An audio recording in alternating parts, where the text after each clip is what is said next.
Thank you for watching this Last Mile Profits video.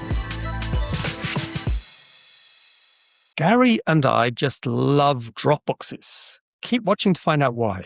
Last Mile Profits is brought to you by Parcel Pending by Quadient. Hey, Gary, we're going to talk about something we both love today. Yes, I think I already know what this subject is. We're going to talk about Dropboxes, and we're going to talk about two of the organizations for whom now I do a little bit of work. So yeah, I'm looking forward to this. Cool. Well, look, let's first of all, for those of you who are not completely au fait, like that, French, au fait, with Dropbox, it's basically a modern version of the thing that you would find in the US most often, these sort of boxes where you drop your parcel.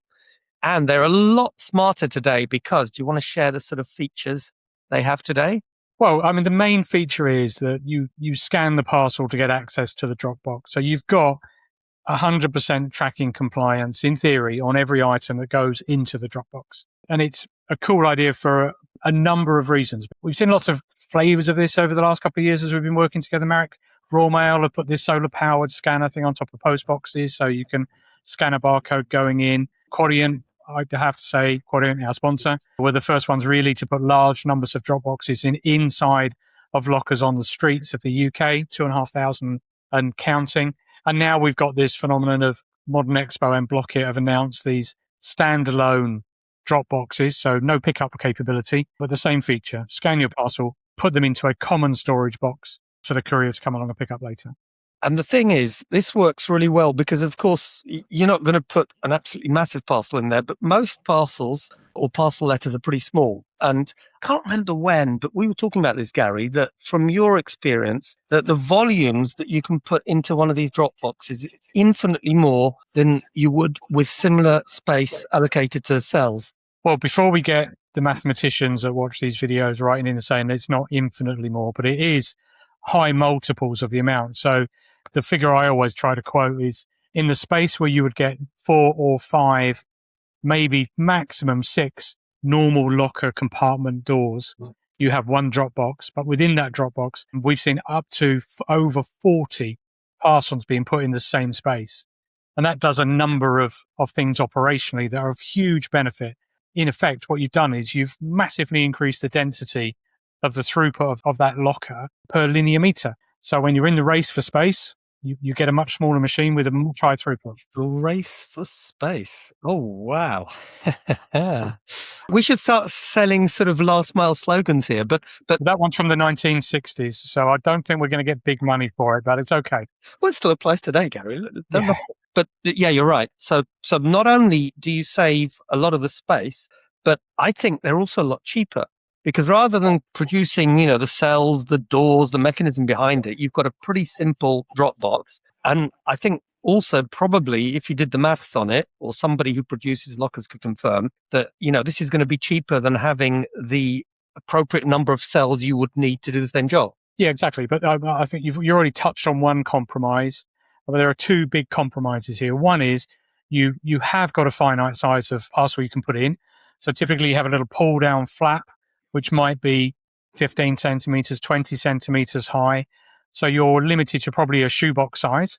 Now, how much we can debate how much of a compromise that is, because probably 70% of e-commerce parcels are shoebox size or smaller, if not more, in the past. And the other thing is, well, it's drop-off only. So it's great for returns, great for C2C, great for your vintage stuff that you're selling, but there's no pickup. So wherever you place this, customers are going to put parcels there, but if they're receiving something, there's no facility there to do it. So there's two pretty substantial compromises, but whether that really affects the usability or the usefulness of the thing is what we should be debating, really. Well, as I said at the very beginning, I know that both you and I are fans because you can always put a locker next to it. In fact, some players have lockers, we talked about Quadient and Dropboxes as part of one machine. But there's also something really interesting, Gary. I don't know if you remember must have been about a year and a half ago, I did quite a lot of work in Latin America. And developing markets like that quite often start with not the last mile, but first mile. Yeah. So a lot of stuff actually comes into the access point. So let's watch this space. I think that there is a big future for Dropboxes.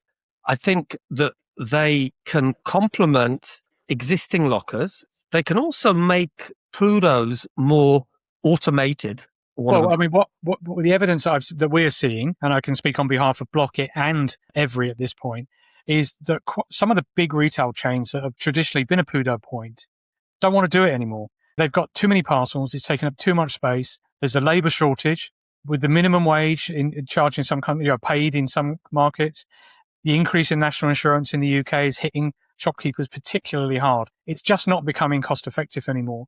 And they don't really want to give up 5 meters, even 3 meters of space for a locker in the shop. But this little drop box, 1 meter width maximum, compact, easy to use. So even if it only does drop off, which is 70-80% of the volume in some instances, it's a good compromise between losing a PUDO location and not having that retailer in the network. So it's, I think it's a great innovation. It's something that I hadn't thought of until I saw it. I always imagined the Dropbox as part of the locker infrastructure just on this density play, but seeing them as a standalone unit is pretty cool. Well, I have to tell you that at Last Mile Experts, about 2 years ago, we started, unfortunately, we didn't develop it too far, but we had a project called PUDO Perfect, and this was one of the core concepts behind it. But look, Gary, I think we're in agreement. This is a really cool thing. I'd love to hear from our viewers whether any of you have seen any particularly interesting Dropboxes, perhaps from other places in the world, and what you think of them generally. And also, I haven't said this for a while, so I'm going to say, please, if you like the videos, remember to press like and subscribe. It helps us keep these videos free for you. You know, Gary, I was looking at the subscriptions and realized that a huge number of our audience actually don't subscribe to watch our videos. Really? That's outrageous. It's a bit like watching the BBC without your TV license. How can we keep it free if people aren't subscribing and letting us know they want more of this content? It's ridiculous. And on top of that, if they're not subscribed, they don't get information about the latest hot episode where you can make one of your witty jokes and we can talk about something that is really important for our industry. If I knew that a single act like that would make sure I got maximum time taking the mickey out of you, I'd be hitting subscribe in a heartbeat. Well, look, so here we have it. Please, everyone, if you haven't subscribed yet, this is your opportunity. Click right now. The button should be there, or maybe there. Do it now and have it done.